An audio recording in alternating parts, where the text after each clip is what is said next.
You tune into the Sportscast with Brian, Craig, and Jeff. Give you all the sports news you need. We give you outspoken thoughts about all the headlines. We talk baseball, football, hockey, and more. No matter the topic, we cover it. Get ready for the show and keep it outspoken. Keep it outspoken. We keep it outspoken only on the Sportscast.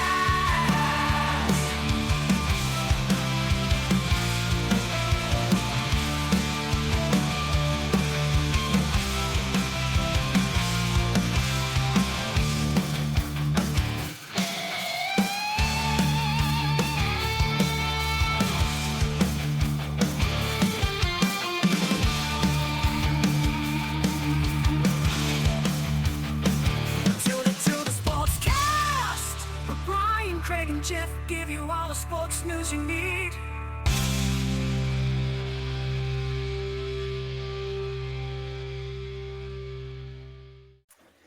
Hey guys, welcome in to the Outspoken Sportscast. This is your host Brian and Jeff.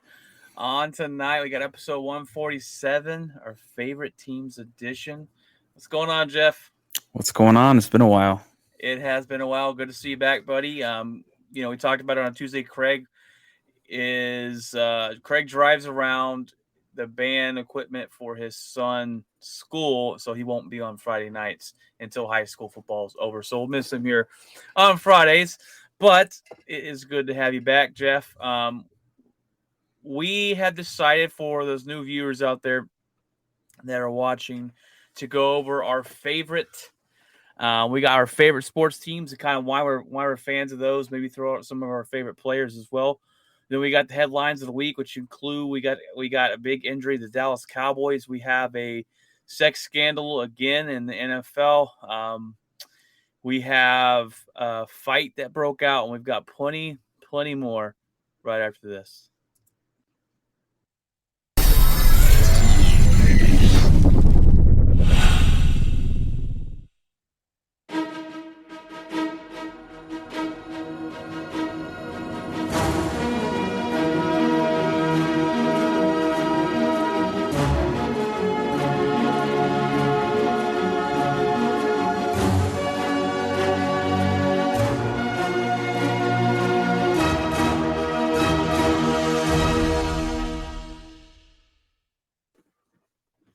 All right, guys, welcome in here, episode 147.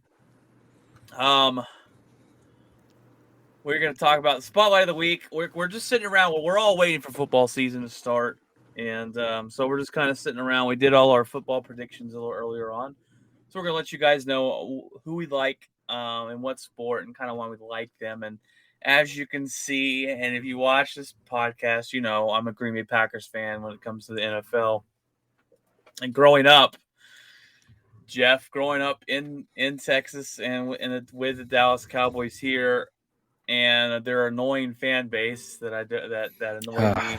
They annoyed me when I grew up. I ain't gonna lie. And so I said, "Hey, why do I have to like a team, even though I didn't choose to live here? I love Texas. I Fort Worth is great, love it, but I didn't want to have to choose the Dallas Cowboys. So when I started getting into football, I saw Brett Favre play, and it was it, man. Fell in love watching Brett Favre play, the love of the game he had, how good he was. Looked up the history of Green Bay and said, this is the team. Coach Lombardi, we won the first Super Bowl. The Super Bowl trophy's named after the guy. And the history behind it, and my favorite color is green. So it kind of all went together well when growing up as a kid, and I've been a fan ever since for Green Bay. And we've already got our first comment, Patrick.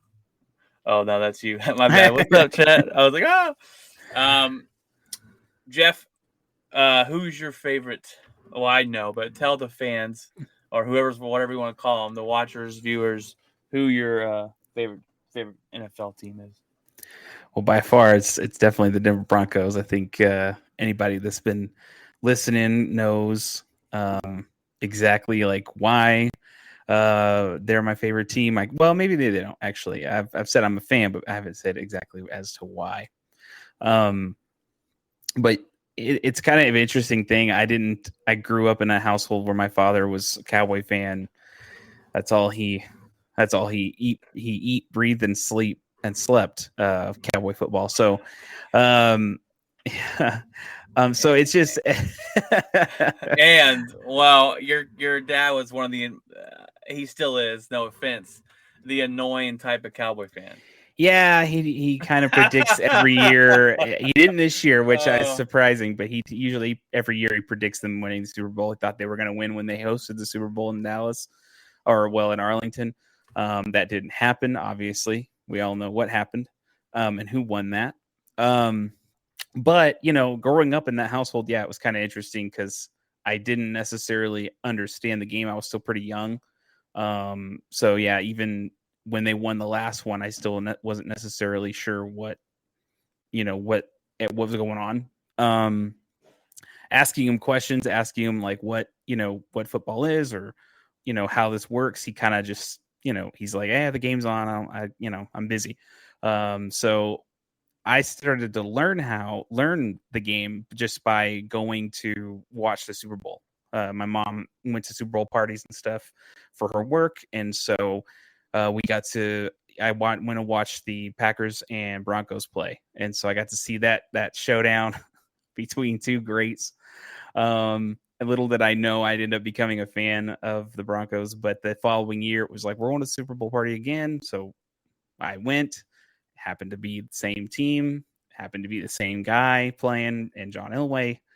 And I just, at that point, I said, you know what, this is the team. Like, this is, I don't know why. It's something about him. It's something about the team, the colors, the way that they presented themselves. It was the team to root for. So after that, I started playing some Madden games and getting more familiar with the rules, and kind of taught myself through that. Even though the recent entries in Madden have been absolutely garbage. But yeah, that was kind of what started my interest in Denver Broncos, and it kind of just grew from there. Obviously frustrated my father. There is a very famous picture of me wearing Cowboy stuff, where I think my dad bought this helmet and this jersey and whatever, just to kind of appease him, I guess. I didn't really want to wear it. And so I did. And there's a photograph of one picture of that, that I have, unfortunately. You're muted. It's great when I had my first daughter, and we let Cole and Rachel watch her. They took a picture of her in a cowboy onesie, and I was like, "No, sir, that's not going to happen." And just because of my fandom and watching Green Bay, my oldest daughter, Darla, is a Packers fan. She loves Green Bay. She doesn't really watch the football with me yet, but she'll wear Packer shirts to school, and she'll just walk around the house and when football season's on, and just say, "I hate the Cowboys. I'm a Packers fan." Yeah, that's my girl. Yeah, starting them early. Oh, well, So I just want to have a quick question. I'm going to ask Patrick something. Patrick, are you a Cowboy fan? I can tell you the answer to that. Yes, he's a Cowboys fan. Okay. So why, if Patrick can write it in the chat, when did he become a Cowboys fan? And was that something that he just from family, or you just kind of fell into being a fan because of everybody around you, and then that's kind of how that started, or you just became a fan? He's not asking if you're going. Patrick says yes, we are going to the Super Bowl. He didn't ask that. We know that's the that answer may be delayed. That may be delayed for most Cowboy fans.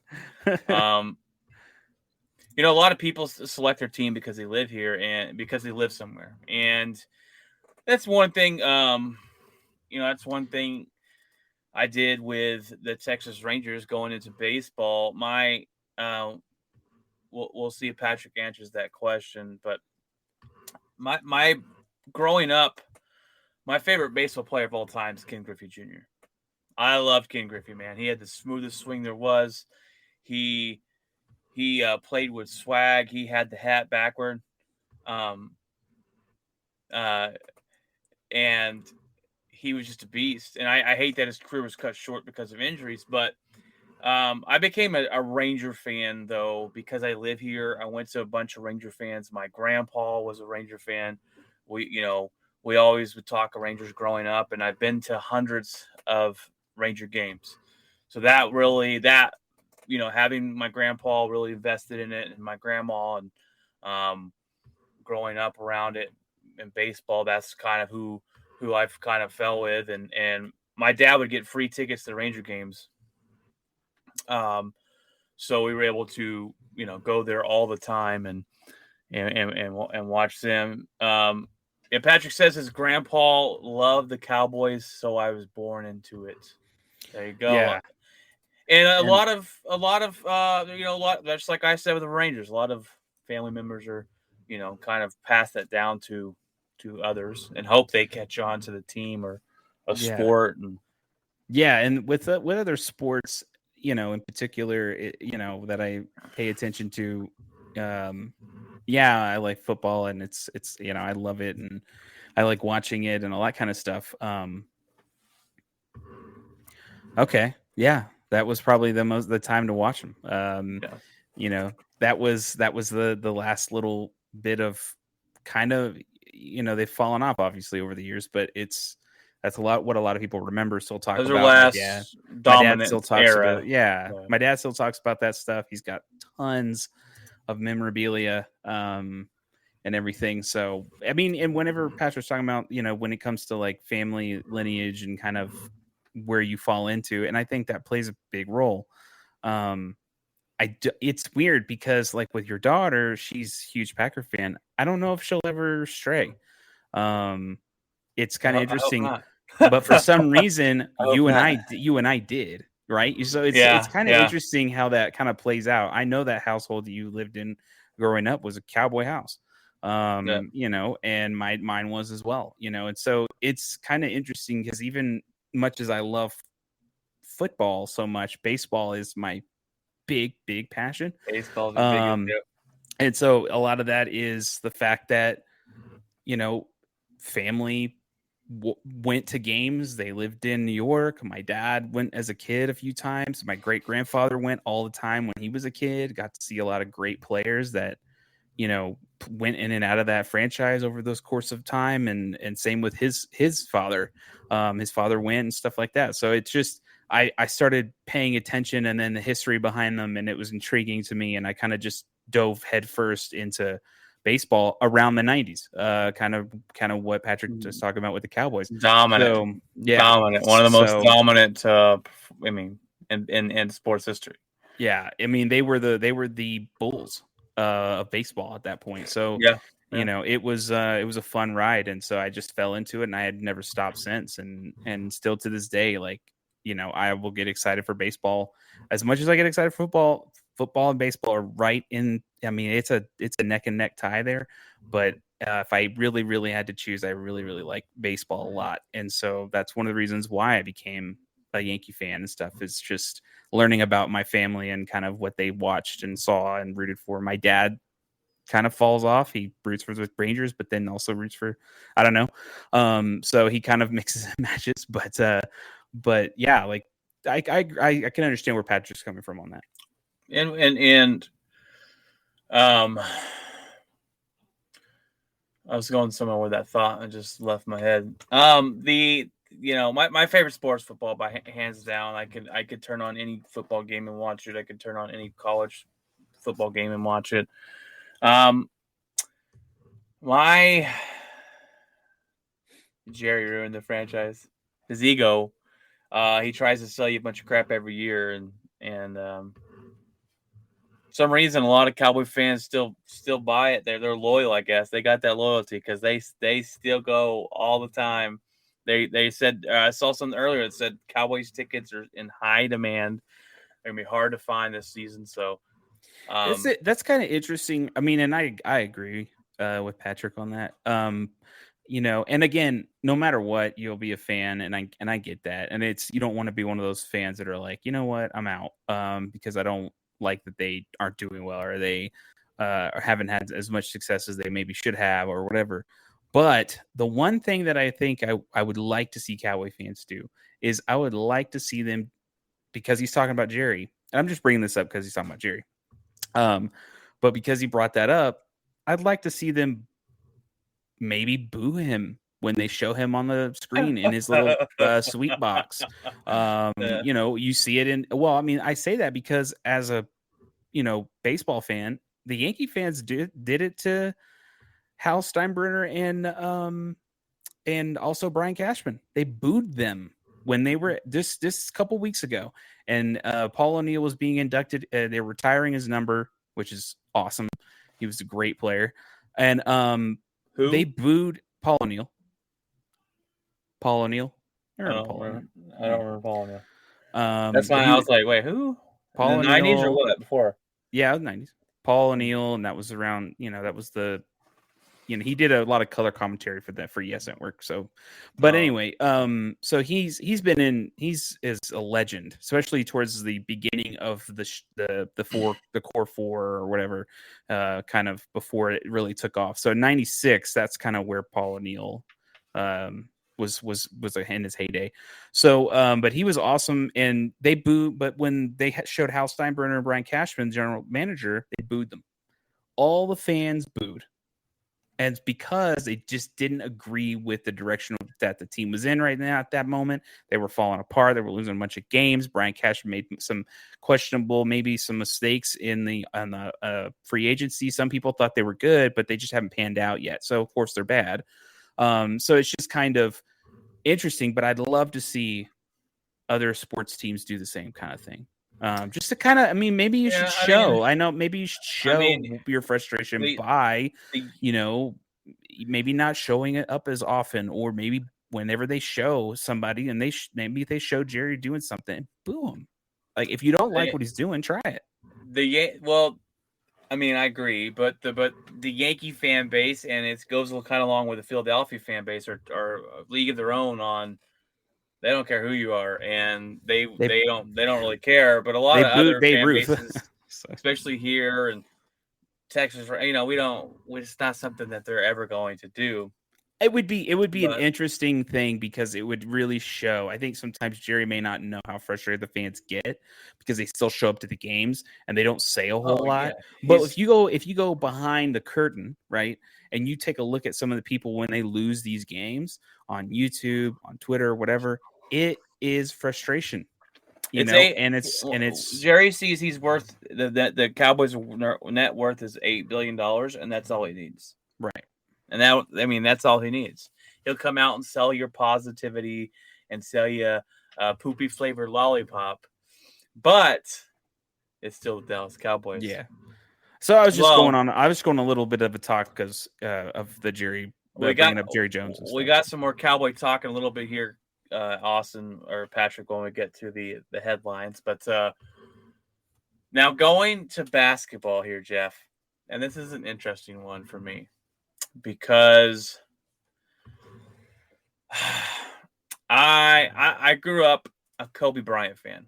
My favorite basketball player of all time, legend, one of the best to ever do it, and Shaq. And that dominant duo to me is the most dominant duo in the NBA history. I've never seen more of a that's when I started watching basketball, is when Kobe got in the league, and I've never seen a more dominant duo than those two.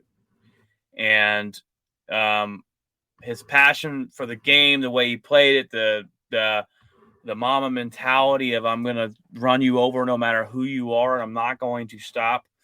Shaquille O'Neal's dominance and the teams they had made me a Lakers fan. And that's kind of where I went with a lot of my fandoms. It was, I liked one player, like Brett Favre, looked up the history of the team and is like, man, this is great. I'm going to stick with them. And now with the Lakers, I stuck with them for a long time. And this is where it gets a little iffy. People might not agree with this, but we got LeBron James, and I can't stand LeBron James. I have my reasons. I'm not going to get all into that. That's something you can ask me off of the Off the podcast script. about. You could email me about it, guys, if you want to know. But I can't stand the guy. Literally cannot stand LeBron James. So I said, I don't want to root for the Lakers no more. And my buddy Ryan really kind of was like, come on over to the Mavericks. He's been trying to get me to come be a Cowboys fan, but I'm not switching football teams ever. It's my favorite sport. And basketball, that I know for a fact you will never switch. Never. My basketball is my third favorite sport. So I was like, okay, well, I can't stand LeBron. I can't stand him for lots of reasons. But so he's like, come on and be a Maverick fan, And I love Luka, man. Luka is an absolute beast. So I said, all right, I'll jump over to the Dallas Maverick bandwagon, I guess, whatever. And so I'm a Mavericks fan now. I jumped in last season, so not the whole year. It was basically like playoffs, but I'm going to be a Mavericks fan from now on. I'm buying Mavericks hats and stuff. So next jersey I'm going to get is a Luka jersey. So I'm a Mavericks fan now, but I will wear Kobe Bryant stuff still to this day. I love Kobe Bryant, my favorite player of all time. And it was just actually Kobe Bryant Day the other day, 8/24. So right. I always remember that on that day. But His so birthday. that's where I go, huh? Wasn't his birthday?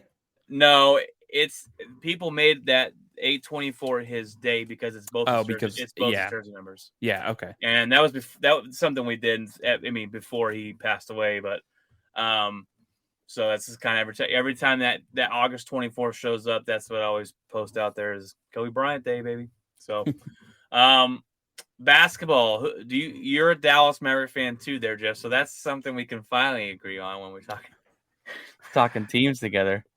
Oh yeah.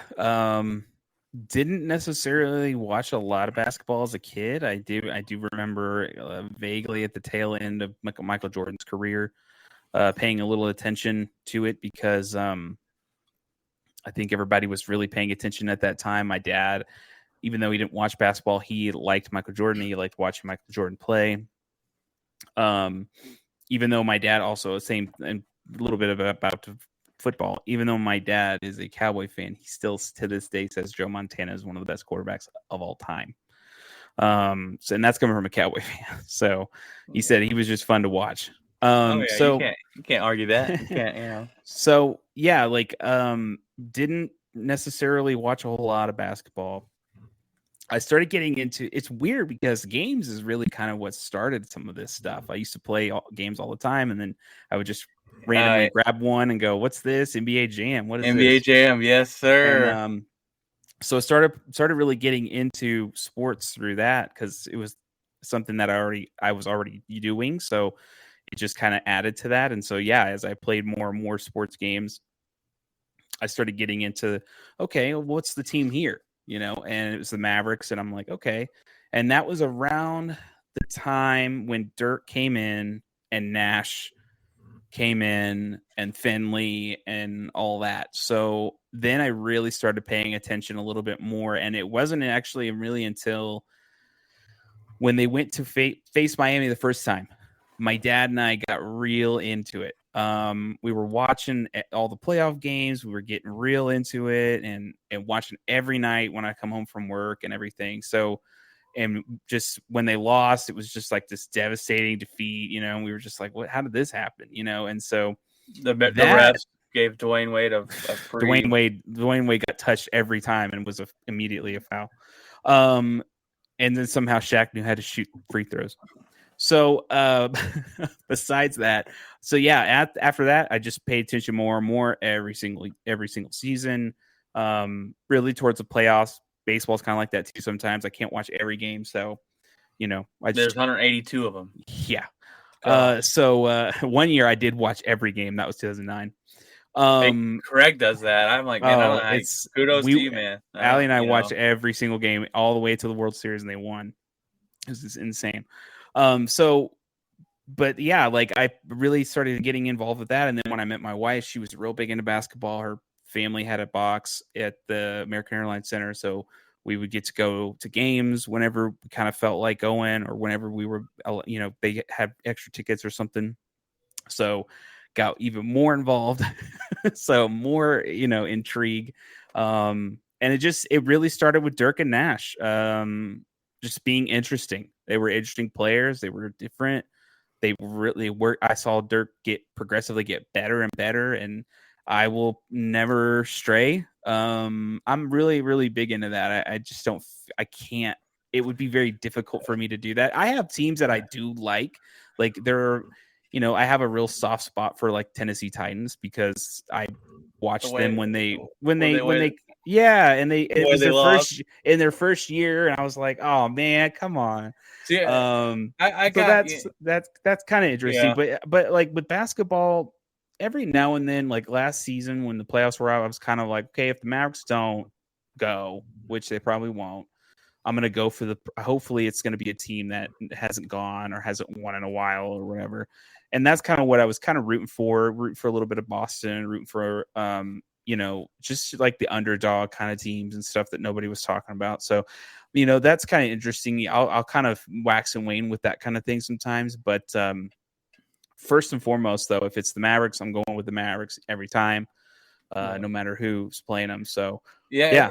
It was very difficult and felt weird when I switched, and I bought a Dallas Mavericks set. I'm like, I bet it is. Oh, blue and yellow, or blue and white, and I'm just like a little bit of silver, I think.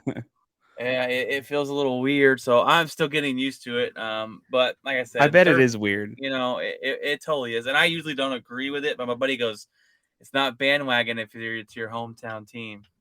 He's like, I won't. He goes, I'm not stopping until I get you a Cowboys fan. So that you're gonna die. You're gonna die unsatisfied because that's never. I'm sorry. That will never happen. Never happen. Brian has always been a Packer fan. Even when we first met, he was a Packer fan. Like I remember, it was all about Brett Favre and all this. Anytime we played Madden, he played Packers. Like there's no. And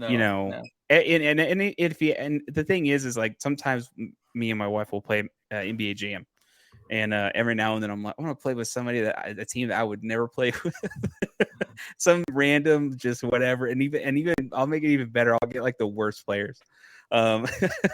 So just if Brian has ever even toyed with the idea of playing with another NFL team, even if it's like on a game or something, usually he's just trying it out to see who's on there and how they play or something. But Brian's always been a Packer fan. That's never going anywhere. No, definitely not. It's funny because when Brett Favre went to Minnesota, everyone's like, "Are you a Minnesota fan?" I'm like, "No, I'm a Green Bay fan, and if they're out and Brett Favre's still in, then I'm going to root for Brett Favre to win, and that's how that rolls." I other than my team, I do like certain players I'll root for. Like I really love Joe Burrow. I was rooting for them to win the championship last year. You got certain different players like that, or I'm in the NBA. Like I like Joker from the Denver and Dame Time out in Portland, and you got other guys that you kind of hope win one if your team doesn't. I think that's pretty normal. Yeah. Well, this season it was Von Miller. I was rooting for Von Miller, to win the Super Bowl because it was Von Miller, and he was a staple for the Broncos he's the reason we won Super Bowl 50 by far, 100%, because there's just that defense was that good and Von Miller was just that good. And that was the best I'd seen him. So overall, like, I just think that, it's rooting for other players and stuff like that, I think is perfectly normal. Yeah. A lot of people in here were rooting for Von. Yeah. I was a hockey fan growing up, and I kind of jumped out of it. I was a Stars fan, like Mike Modano. I'm getting back into hockey. I jumped in and started watching the playoffs. I was like, I need to get back into hockey. So I'm a Stars fan there. Yeah. I did pay attention a little bit this season, especially the finals, because everybody here was like freaking out. And in Denver. Yeah. And it's a weird thing for me. When it comes to hockey, it's not one of my top sports. I do like playing hockey games; those are fun. But it's definitely one where I probably wish I was a little more involved, maybe, and maybe knew a little more about it. And Yeah. even like more about like the rules and stuff like that too. I'm learning it too, man. Craig is a hockey expert. So Yeah. I've been listening. I give him his own little segment there. He goes and talks about hockey, but Yeah, like so I was I guess a Stars fan for a year maybe or part of a season. Whenever they won, I remember everybody kind of watching it, and I was in New Mexico with Brett family Hull at the put it time. in the net and double Right. And overtime. so It's I 2 in the became a morning here, and we're oh, it was so trying to late. stay awake as a little I kids fell to watch it. asleep. I fell asleep. That game was still on, and someone woke me. I think someone woke me up, and they were like, "It's still on." And I looked up, and I'm like, "What?" And then right when I woke up, about 5 minutes later, they hit the shot and got it and won. I was like, "What the?" So that kind of made me into a Brett Hull fan. And then that next season, he left and went to Detroit, and so I kind of was like, well, I guess I'm a Detroit Red Wings fan now. So because I was really not a Stars fan for very long.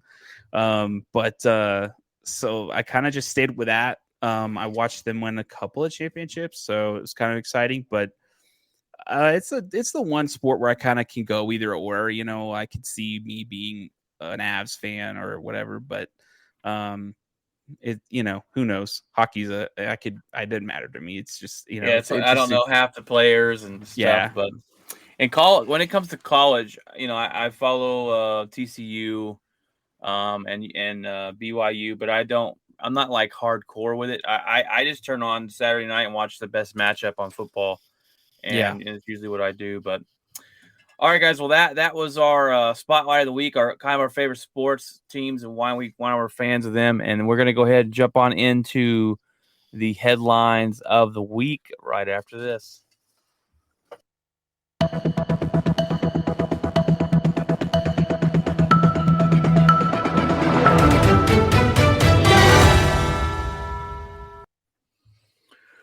All right, Jeff. Well, breaking news out of the NFL this week was, and this is all over the place, Cowboys left tackle Tyron Smith out for most of the season, if not all. They're predicting him to be back in December. This is a guy that is a Hall of Fame player, one of the best left tackles in the NFL when healthy. The last 2 years, he's only played 13 games combined. He is a guy that misses before that, he missed 3 games consistently every year, and he's just injury. It's just injuries, and he tore his muscle off. He has a fractured bone in his knee, and he tore his hamstring off of his bone. So they're saying December if he returns at all. This could be the end of this guy's career. He's older. Yeah. He's consistently injured now. Yeah. And then this is another red flag for the Dallas, another question mark. I want to say red flag, and this is another question mark for the Dallas Cowboys and protecting Dak Prescott and being able to run the ball like they want to. How many wins do you think this changes? Do you think this is something that is going to cost them a couple games, or do you think this is something that we're maybe digging too much into? Because there's, it goes kind of both ways. That, I was listening to 105.3, the fan being here all the time, and they think it's 3 or 4 game swing. That's how big they think it is. But some fans say, hey, he's out. He misses a lot of games anyways, and we do it without him a lot. So where's your perspective on that? I kind of agree with the fan a little. I think that it seems about 2 to 3 games that are going to be probably affected by something like this. O-line is a very important. I think like especially left tackle, blind side. That's definitely a problem, and it's something that is plagued. I mean, that's the number one thing teams really need more than anything. You need a quarterback, but you also need an O-line. Without that, it affects the run game. It affects the pass game. It affects a lot of things. And if the O-line isn't good, or they're unhealthy, or there's no depth, that's a big problem. I don't know the Cowboys' depth at O-line. If it's good, not very strong. If it's not strong, then that's a problem. But I think Cowboy fans are hoping that maybe there's somebody in the background that can that maybe no one talked about, and maybe it's somebody that can they kind of drafted pick the piece up. So yeah, they drafted a guy. His last name's Smith, I believe, too. This last draft, that was their first round draft pick, and he played left tackle in college, but they're going to have him play left guard in the NFL, and be their future left tackle.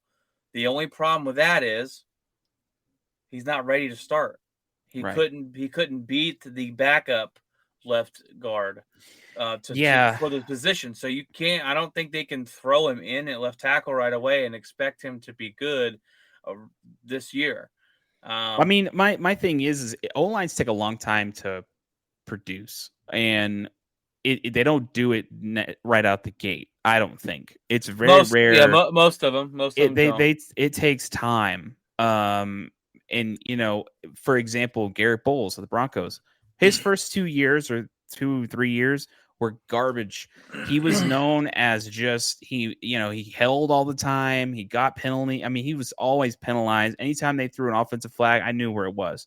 It was Garrett Bowles every time, and he cost us some games actually with crap like that. So, especially even he cost us some drives too that were like massive, game shifting drives, and it was called back because he held. It's just things like that. But now he's awesome. Now you don't worry about Garrett Bowles. You know what he can do. He's ready to go. They even gave him an extension because he was playing so well the last couple of years. So it's important to develop these guys. And unfortunately, the Cowboys are in this situation where they have their quarterback, they have their running back, but the O-line that was solidified for all these years is starting to crumble. Mm-hmm. And it takes so long. If you they haven't drafted to fix it either. That's right, and that's the other problem. The first thing I think the Cowboys should have done over the course of the years, knowing that this was probably going to happen with the O-line, was starting just drafting offensive linemen. I mean, it's not pretty. It's not exciting. It's not going to excite anybody. Nobody wants to first round pick, get a lineman. But when you understand what you're building towards, it will make sense for when you get those exciting picks, because you'll already have the established foundation. And I think if the Cowboys really would want to continue this, try to get this success for Dak Prescott and push for a playoff run, I think they should have definitely been paying attention to that a little bit more, and maybe not. I think it would have made more sense to solidify that over the course of time. You already had the quarterback. You already had the back. You got your great picks in the defense and stuff. But if you don't score, and again you go up against a juggernaut that can score on your defense, that's gonna be a problem. So, but the thing too is the Cowboys were the most penalized team in the NFL last year.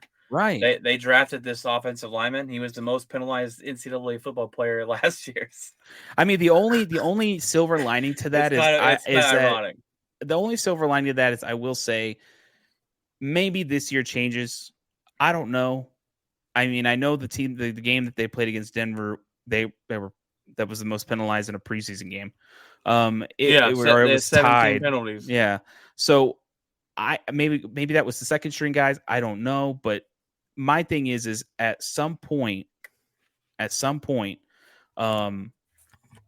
maybe that all starts to gel and they start working together, and maybe you don't see as many as I saw with Garrett Bowles. I mentioned was just horrible, constantly penalized. After a couple of years, he stopped.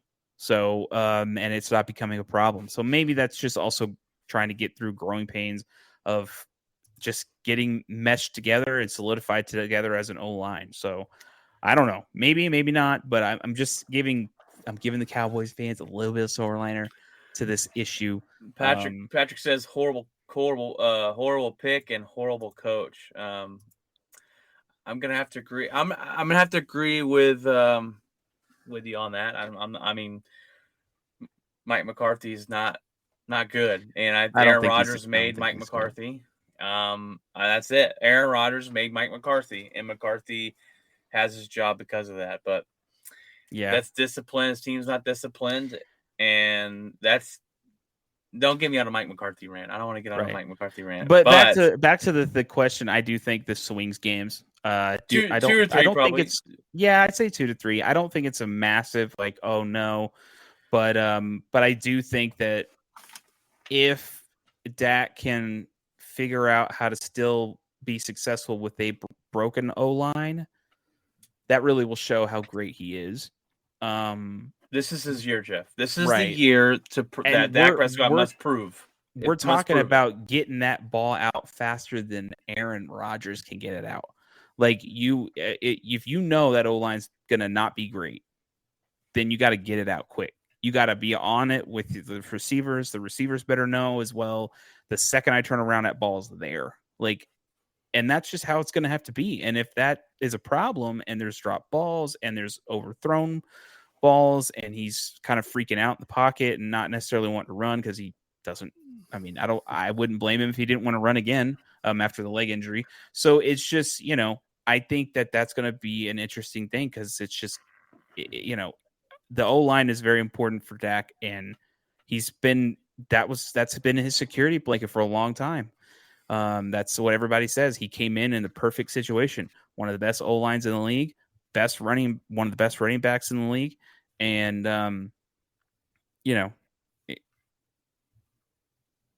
yeah. Patrick says he gets it out, but it's his first read, and he's overthrown or underthrown.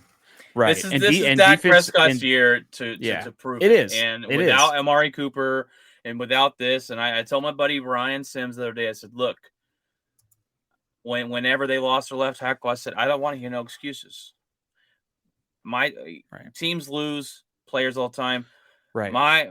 We lost our left tackle last year. We won 13 games. There's no excuse for a left tackle to cost you a season. If it's your quarterback, I understand. But if your left tackle goes down and your season's washed, and there's more problems than just your left tackle. Well, my other problem with this is that the Cowboys are in a weird situation. Zeke is in his last. This is last season for the Dallas Cowboys. His last season. If he does well, then we'll see. Maybe if they go to the playoffs and make it all the way to the, near Super Bowl, then maybe. But we'll see. But he's in his last little thing. He's got to prove it year.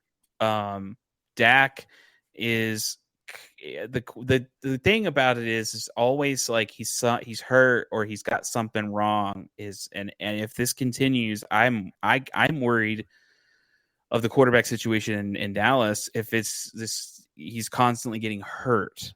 He got hurt this last season. We didn't find out until the end of the season. I kind of thought everybody knew something was up because he was just not himself. The season before was the leg thing. And then before that, that season, or was it? I think it was before this last, when they were on Hard Knocks, he was hurt again. And so it was just kind of, what's going on here? Like, if that continues and the O-line's not great, I would cringe if he got hit.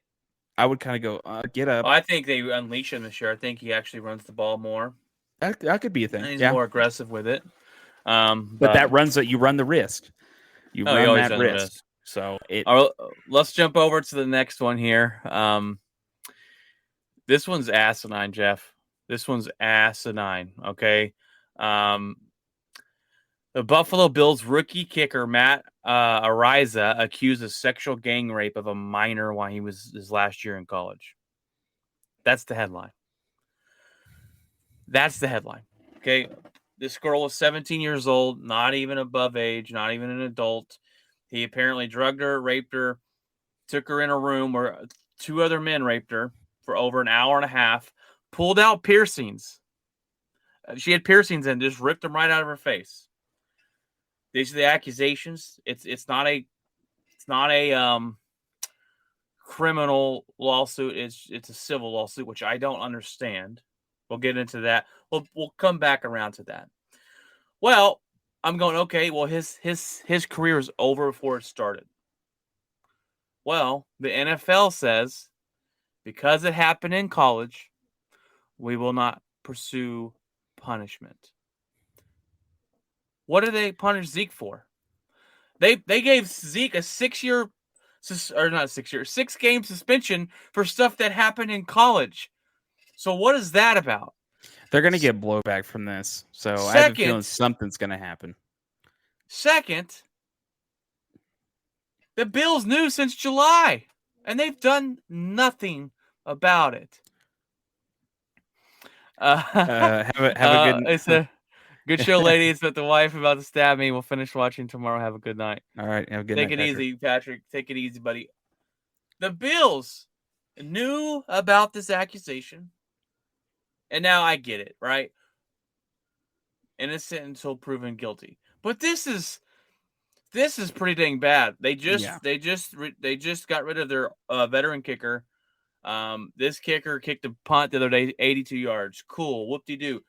Did he rape a child? Did he rape a 17-year-old girl? And if that's the case, he cannot play football for your team.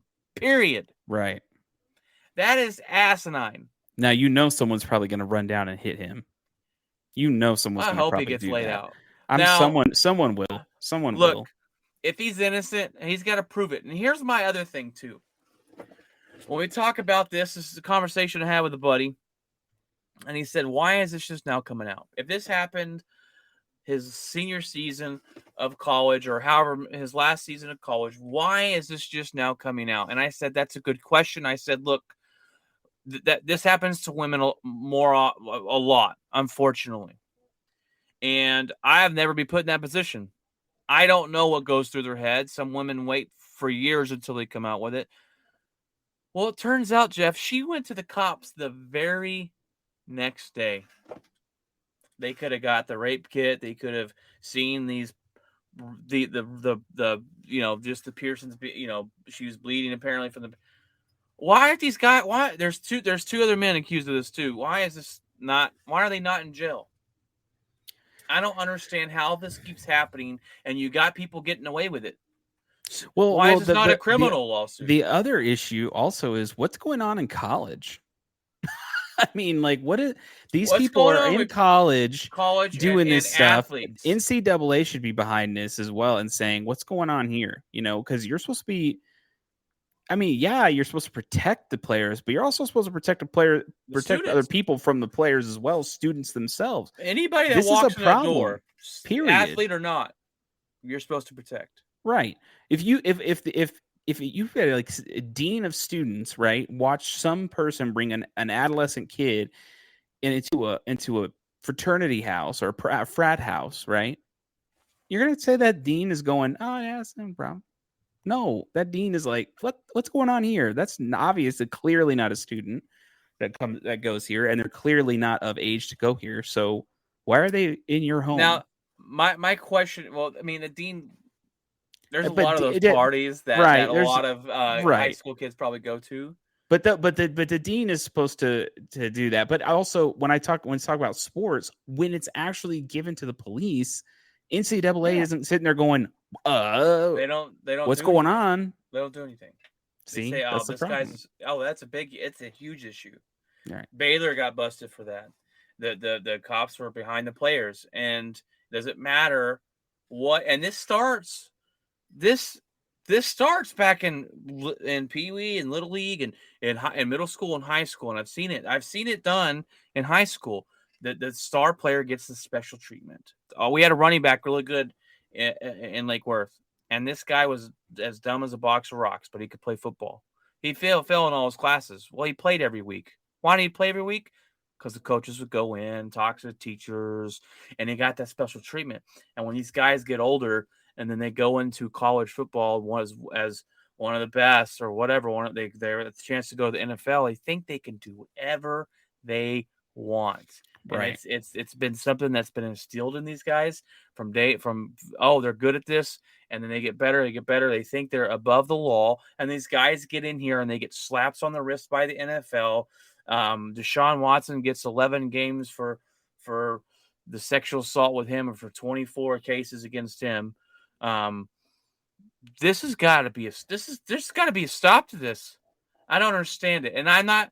And look, you can sit here and tell me innocent until proven guilty. I get it. I understand it. But my thing is, what if she went the next day? This would be kind of pretty obvious. If she went the next day to the police, which is what you're supposed to do. and she did. Now I can understand for women that wait years and years because you can't physically. It's hard to. He said, she said. Right. But when you go the next day and you can't be taken seriously as a woman, that I got major issues. I got 4 girls, Jeff.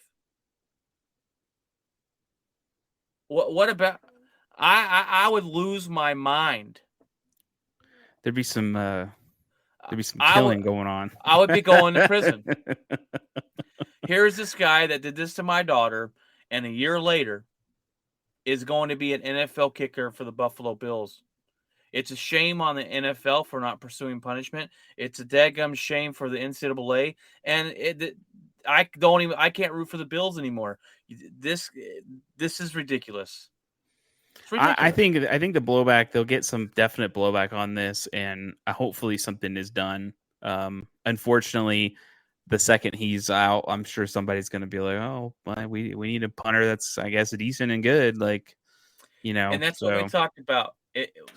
Deshaun Watson comes back and wins 4 games in a row. All is forgiven. All is forgiven. Winning erases a lot of stuff, and that's sad. And right. Just ridiculous. and I remember even back in the day, whenever Michael Vick, when all that stuff was going on, he was killing dogs, drowning them, and he was like, "What?" And there were people in his home doing that, and they were having dog fights and all kinds of crazy stuff, and he got railroaded for a long time. He didn't start for a long time. Like he got. That's because. Not only in the NFL, obviously he got punishment, but people did not like Michael Vick after that for a very long time. They still don't. You know why, Jeff? Here's the sad reality of the world we live in. Because people care more about dogs than they do humans. Yeah. And that's a fact. Yeah. And I always say it. If the world cared about other humans like they do animals, the world would be a way better place. Right. That's just a fact. Well, let's hope the NFL gets their act together with this and does something. And I don't know if they will, but let's hope so. And I think there needs to be an investigation into NCAA if they're allowing stuff like this to continue, because it's bleeding and it's bleeding. They're allowing it to bleed in the NFL, and that's the problem. Too. Investigation to that police force. Right. That's another thing. Yeah, some bribery going on there, probably. Could be. And this is not even this isn't like an Alabama or a Clemson or Ohio State. This is South Dakota or something. I'm like, what is? Yeah. All right, Jeff. Well, moving on here, we got. Speaking of Baylor, I mentioned Baylor earlier. Well, good old segment transition here. Denzel Mims, he was a Baylor wide receiver. He now plays for the Jets, and he's asked for a trade. He wants to be traded. He said he's tried. He got injured. He wanted to come back and try his hardest, but he says the team hasn't given him opportunities to show his I guess skill set. He wants to trade. The Jets coach said that he's still got hope that he wants to be there, and they're having conversations. Green Bay trade.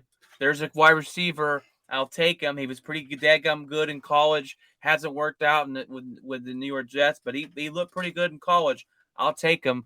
I'll take that flyer. Go make a trade. We need some wide receivers, man. I think anybody that trades for him isn't probably gonna have to give up too much, and it's just taking a flyer. It's one of those low risk, high reward situations. And I think a team stay with New York, then I think anybody picks him up should just getting a decent guy and taking that flyer on him. But yeah, and again, this is the reason as to when a team that is not doing well and a team that is not progressing after getting a lot of high picks, getting high draft picks over the course of the last 3-4 drafts maybe. They haven't been very well. They haven't had been a good team for a while. So this is the result of that, kind of, where you have semi-decent players, people that don't necessarily know their true potential because they're not necessarily playing on a team that's a contender. Right. And that's kind of, I think, where this guy is at. I think he's kind of like, I don't know my true potential because we're not playing meaningful games. The team isn't getting better because the talent around it's not getting better. Maybe it's bad pick. It's possible. I just think that maybe they're picking the wrong players and putting them in the wrong spot and the team in the wrong spot. So maybe I could see him getting frustrated and then possibly saying, okay, well then, we'll get rid of you because we're not doing well and it's not changed anything since you've been here. So maybe somewhere else, may new scenery. Well, maybe I Right. just look at his college stats. He played 4 years for Baylor. His first year, he really didn't play at all. He had like 3 catches for nothing. And then he had a 1,000-yard receiving year, and then he had a 700, and then he had another 1,000 yards with 15 touchdowns. So I think he's got some talent. He's one of the guys I wish Green Bay would have got in the draft 2 years ago. But I think Green Bay's a good option, a good fit, because I think that they could get him for a whole lot of hardly anything, really. A lot of nothing. And I don't think the Jets are anywhere near winning, where they're going to win. So this is not a lose for anybody in this situation. It's not like it's not like you're trading, Russell Wilson for a bag of chips. So it's just kind of like you're trading maybe a guy that might be good for stuff that may turn out, and let's see what happens. Flip the coin. Yeah, it's really a coin flip. And I would give if I had to give a draft pick of 4 or 5. Yeah, I think 4. He's a second-round draft pick 2 years ago. So we'll see. We'll see what happens. Ultimately he probably stays there, but he said he wants out, so we'll see. Did you see the brawl the Rams and the Bengals had? I heard of it. I didn't see it. Aaron Darnold went insane over there. He's smashing people with helmets. It reminded us of Myles Garrett versus Pittsburgh. Might as well do it now. You can't get in trouble for it. The NFL said there's no punishment, and there's not. There should be. This is absolutely insane. You got a guy over here swinging basically a weapon. That helmet in the hands of Aaron Donald is basically a baseball bat. I mean, he's just that could do some damage. Okay. I think he should be punished. Maybe if not, I'm not talking about maybe games. He didn't hurt nobody. I guess no one walked away with injuries. Give him a fine or something. I think he deserves that. Be like, hey guys, we know we're practicing together. You can't go out there and grab your helmet and start swinging it at people. How dumb and dangerous that is. There's a lot of brawls that happen in joint practices. Broncos and the Cowboys, same thing. There was a brawl, multiple. So it's no just brawl when Zeke Elliott got lit up by Chubb, but I was like, wait a minute, are they supposed to be hitting people that hard? And Zeke goes, oh, dang. But it's just I don't know. It's a kind of a weird thing, and I didn't even know that until the brawl that happened. I was listening to a Bronco show, and they were like, "Yeah, you can't get fined, so you might as well take your aggression out now." And I'm like, "What?" You got the Super Bowl rematch. It was Bengals and the Rams, and probably someone how he got that ring, something to rub it in. But I just think they should be able to be fined for swinging weapons on the field. Is a little dangerous, in my opinion, especially in the hands of a beast known as Aaron Donald. Or just put a ring out there and put gloves on and have him go. Yeah, like a hockey. All right, whenever he hit the ground, we call it up. Man, that'd be insane.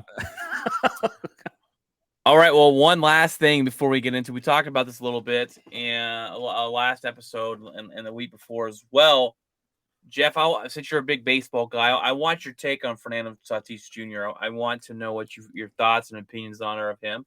This is the next face of baseball, and he's absolutely made a fool of himself. He's what a huge screw up so far he's been, and this is the Padres ownership are really mad at him, and are we talking about getting rid of him? I mean, this guy has messed up big time in the organization. Big time. So I know he made a statement about this, talking about how he had used something, that he may have not known was a PED ban. It seems for Major League Baseball to give him that kind of penalty, which is that I think that might be the default. That's the default. Yeah. For PED. That's okay. the. I thought it was a little less. I thought it was like a 1 strike, 2 strike kind of thing where you have you miss some games and then the next one It is. Let me look it up real quick. Okay. I remember the last time I remember anybody getting in trouble for this was Robinson Cano. I remember him. There were rumors about that with him. He ended up testing positive for PED. Obviously, before that, it's Rodriguez. Rodriguez did it twice. So if it gives them an edge, truly, I have a huge problem with that. Especially in a time where pitchers can't even use anything to grip the ball. And people get all up, people get all in an uproar about that, which I think is a little ridiculous. It's a grip. I don't think that it's not like you're improving your arm. You're not getting it to where like you can't get injured or anything like that. You're not enhancing anything really when it comes to the grip of the ball. You're just making sure that you have full grip to throw the pitch. So when it comes to that kind of stuff, it frustrates me because they can't even get that. So the fact that this person's getting a performance enhancing drug and he's on a team that's on fire. I mean, the Padres are, they got Juan Soto, they have Manny Machado, they are set up. They have pitching. They are set up to really, really do some insane stuff. And now that this has happened, it kind of took the wind out of the whole Soto thing. It really did. They were talking about, you're muted. They were talking about, go ahead. What were you saying? I was saying, yeah, it did. This delays their start of that, and when they got Soto, the fan base that can rejuvenate a whole team. We got Soto, Tatis is coming back. We're gonna run down the stretch here, and we're gonna put it in, and it took the sails out of the winds, or the winds out of the sails there. And you're exactly right. Well, not only that, this guy, when they signed his contract, they wanted to put in a no motorcycle clause. You cannot ride a motorcycle. And he said, that's ridiculous. I'm a grown man. I will not sign that contract and play for you if you put that in there. They took it out. He signed the contract. What does he do? He rides his motorcycle, gets in an accident, and breaks his wrist. He goes and has surgery for that, misses a lot of last year. And then he comes back, or he missed a lot of this season. And then he was trying to, the rumor was that he was trying to come back sooner because of the Soto trade. He wanted to come back and join the team sooner. That's why he used an illegal substance, got caught with it. And it took those wins out, man. And this team is probably, I kind of think of this team as like the Chargers. They're not mentally tough enough. If something happens, they'll be talented years and years and years, and then something happens and they don't get over it. This team to me is not a mentally tough organization, and this is something to me that will have them out of the playoffs fast. They'll still make the playoffs, but I don't think they're going to make that deep run anymore, and they're going to have to look forward to next year. And Tatis will miss the rest of the season and some next. So it's a big loss. Which sets up for when it comes to baseball. We all understand how that works, and that sets up, not being into it, not being ready, not prepared. You're going to be off. There's going to be rust that you got to shake off. Baseball's a weird sport like that. And you get slumps. You get, how long is that going to be? Are you going to get injured coming out because you haven't been playing for so long? Right. It's a lot of weird things when it comes to baseball. I don't even see Tatis Jr. even doing a whole lot of anything next year. I think even you could write that off because it's going to be a weird year for him. And then maybe next season, that's kind of where you go, okay, maybe Tatis Jr. is back, but you're looking Is he at back a couple at all? I mean, do they get rid of him? This is a guy. I honestly, It'd be doubt tough. it. It'd be tough Doubt it. to sell it. I doubt But it. I don't think so. If they say, hey, look, we're going to restructure this contract and no more motorcycles, because this has created a huge problem, not only for you being injured, but then you took something to try to come back sooner and it created a bigger problem. So one little bitty thing in a contract negotiation turned into a snowball effect of just garbage. So I think they keep him. They're not going to get rid of him. If Albert Rodriguez got 2 stints in New York and or not 2, but he got a full thing in New York and he did it twice, I don't think so. I think the Padres are hungry. They want to try to get to the promised land and get to the show and get to the end there, and they're going to do whatever it takes. And if it's 2 years of Tatis Jr. not doing as well as he maybe should because he missed a bunch of games, and B, he's trying to get back into it after being out for so long. Yeah, and I think they'll take that because Juan Soto is going to be there for a long time. Oh yeah. Tatis Jr. is still young. Oh yeah. The only other person on this offensive juggernaut of a team is, I mean, they have other pieces as well, but we all know the 3 pieces. Manny Machado is, maybe he's that's the only piece where I go, okay, he's been around for a while, so maybe that's the only piece that I could see maybe falling off in the next couple of years. But in general, he's still a defensive beast. Machado is. So yeah. I think that's going to save he may not be the offensive player that he was once before, but I think defensively he's definitely a huge asset for them. I do not think the Padres will do something this season. Yeah. It's going to take all the pieces to come together at the same time for this to work. Baseball is more than what you have on paper. Yeah. It is a mental sport. You have to mentally be in it. Everybody has to be clicking at the same time. And when not everybody's clicking at the same time, that's one of the reasons why I say Tatis Jr. coming back is going to be a very interesting thing next season, because they all have to click. And when something happens, let's say Machado gets hurt next season for some reason during the season. Well, there's Machado out.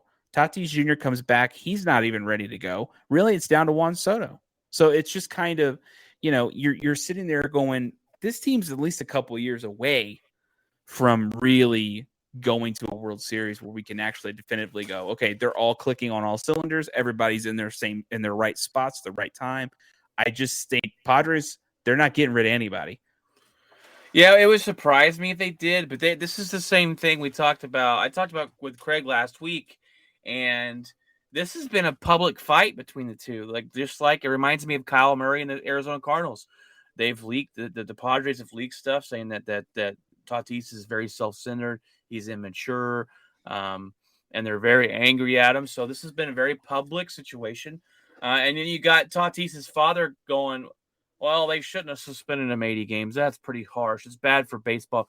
No, you broke the rules. He doesn't get any special treatment. Right. Doesn't matter what he is, what his name is, how good he is. He broke the rules, and now he's got to pay the consequences.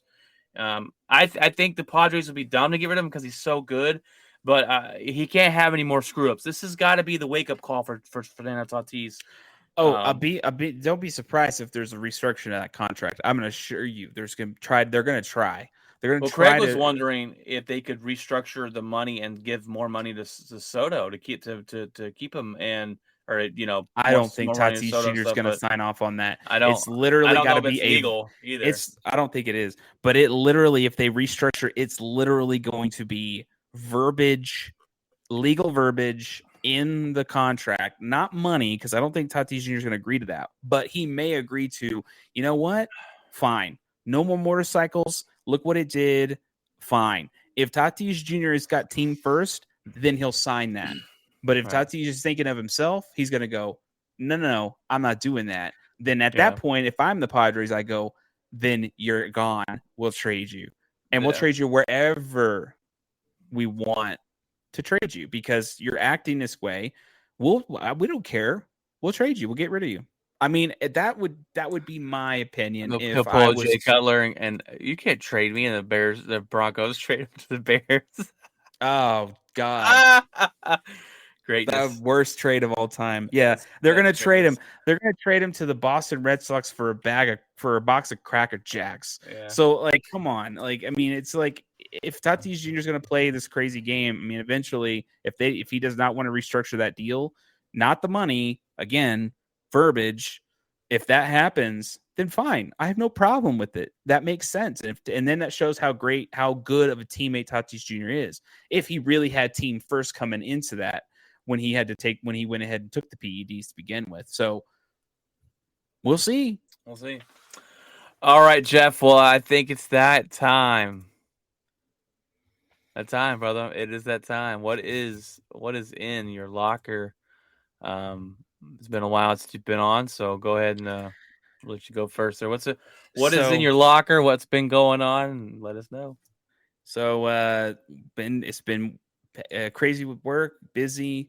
Been kind of trying to deal with that, figuring out there's a issue with my cat's eye. We're still trying to figure that out. So the vet who's really we go to a cat vet really. So just because it's easier and they know how to handle them more than, if a place is only handling dogs mostly. So the vet she's been a vet for about 30 years. She thinks she's the owner of the place. She said she's seen this a million times and it takes a long time, but you just have to kind of weather the storm and keep doing the drops and everything else. So we also have him like on an anxiety med to kind of calm him down. He's a little high anxiety kind of cat. But yeah, we've been dealing with that. Kind of looking forward to the 3-day weekend next week because need an extra day. Work's been busy. So got a lot of stuff done this week though for work. So that was good. It got caught up a little bit than normal. So outside of that, work has a fantasy football thing that I got kind of thrown into. So kind of see how that goes and pans out. Yeah, outside of that, I watched Game of Thrones, episode 1 of the new season. It's amazing. Kind of insane. It's already started. Kind of just, if anybody's seen it at this point, I think a lot of people have. It's like 20 million people, I think, were watching it that night.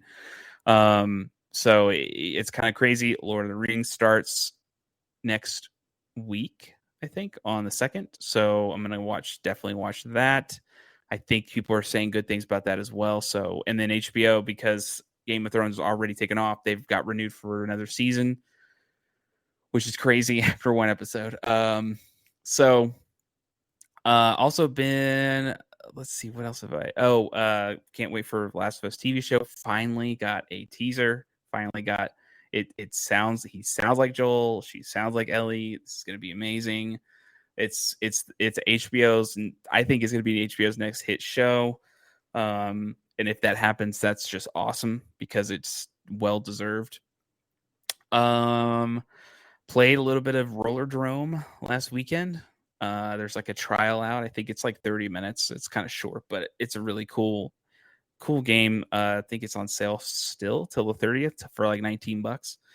And it's kind of it's a small thing, but it's just addicting. I like bullet time for some reason, and I like dodging stuff. And this game has that. Plus, it has like the idea of like a Tony Hawk kind of thing, which is kind of cool. So you're doing tricks and you're dodging missiles and shooting in bullet time. It's pretty amazing. But I played that. Kind of thinking about getting Last of Us Part 1. Really, really interested in getting that for PS5. So trying to get back into some games and stuff. I haven't been able to in a while just because I've been busy with work and then just not necessarily in the mood coming home. So finally starting to kind of get back into that. The weather's hopefully cooling down. They're expecting fall to come here soon. So kind of waiting for that. But not other than that, man, not a whole lot. Just kind of the normal stuff. What's going on? What's going on in your locker? All right, man. Well, it has it's been an interesting last couple weeks here. We didn't get rain for over 66 days in the DFW area, and then it decided to give us everything that we missed in one day. We had 14 inches in Dallas. We had about 10 to 12, 8 to 10 to 12 in some areas of Fort Worth. Caused me to break down my truck on Monday. I broke down 3 times this week. It's been one of those weeks. But outside of work, I watched the Manti Te'o story. If you don't remember, guys, a lot of people, you probably, if you youngsters out there don't even know who Manti Te'o is, but it's about the whole Manti Te'o fake girlfriend catfishing hoax. So I watched that. It's pretty interesting. You figure out kind of who was behind it, because I never knew right when that happened what was going on. It's pretty interesting watch. So go watch that. I've been playing a lot of Call of Duty, getting ready for the new one to come out. So that's coming out, I think, in October at the end of this year sometime. So I'm looking forward to that. I'm getting back into it, and some days I do really good, and some days I don't. It just depends on the mood, I guess. But I haven't even seen the original Game of Thrones, so I'm not even watching the new Dragon or whatever it is. I have no clue about Game of Thrones. I'm out of the loop, but I am looking forward to the Lord of the Rings show in September 2nd. That's coming out. It's gonna be great, and of course, you talked about it already, The Last of Us. For me and you are stoked for that. If you have not played those games, the PlayStation, it is a must play. Go play those. I downloaded Stray. That's an interesting game. It's a little weird, but it's pretty interesting. You play as a little cat, running around in this robot world. It's interesting, but let's see. Not much more has gone on, really. I'm trying to think. We got I need to go ahead and jump back on, Jeff. I need to ask you, are you going to be in the Survivor League this year that I did last year? I don't know. You don't know? Maybe. Okay. Maybe. I just need to know before the season starts. And it's $20 to buy in. So, but I do a Survivor League, guys. It's real fun if you've never done it. It's basically you pick a team to win. If they win, you go on. If they lose, then you're not. Or then you're out. But it's fun. So I'm starting that league back up this year, and hopefully get more people in it. But other than that, I'm looking forward to football. We've kind of got a game plan for when the Cowboys play the Packers this year. People are going to come. Some guys from work are going to come to my house, and we're going to watch it on the 85-inch screen TV, and hopefully Green Bay wins. But we're getting all ready and excited for football. And I don't do fantasy, Jeff. I do not do fantasy. Surprise! I'm a sports guy, but I don't ever keep up with it. So yeah, used to. I remember. I used to. But my problem was I was in 3 or 4, and it was just too much. Yeah, so. Yeah, and the other thing is, if anyone is deciding to watch the Game of Thrones, it's a prequel, so you don't really have to know a whole lot about what went on in the previous. They hint at stuff, but it's little, and you wouldn't have a clue. It broke the internet. So many people watched it the first night. Dude, yeah, the app was jacked up for a little while.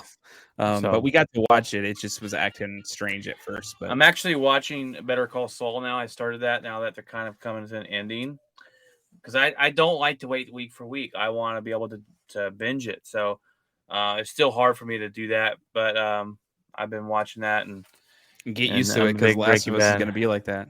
Yeah, I know. It's not going to be binged.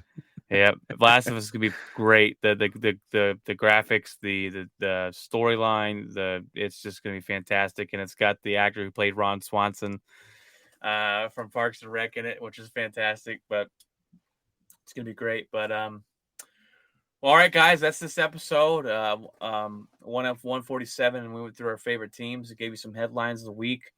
Come, keep following us, guys. Keep sharing us. Keep liking us. Keep commenting. We totally appreciate any time that you take time out of your day to listen to the show. Thanks, Patrick, for being on consistently and chatting with us on YouTube. So guys, I hope you have a fantastic weekend. I got to work tomorrow. Other than that, not much going on this weekend. The wife's going out tomorrow to have a little girl time, so good for her. We got church on Sunday, and then this is the last. No, we got one more week before football starts, because next week they take off, and then you start football. So get ready to watch some football. We got college football coming too. It's gonna be a fantastic time of the year. Hopefully colder weather. But remember to keep it outspoken, guys. Bye. Bye.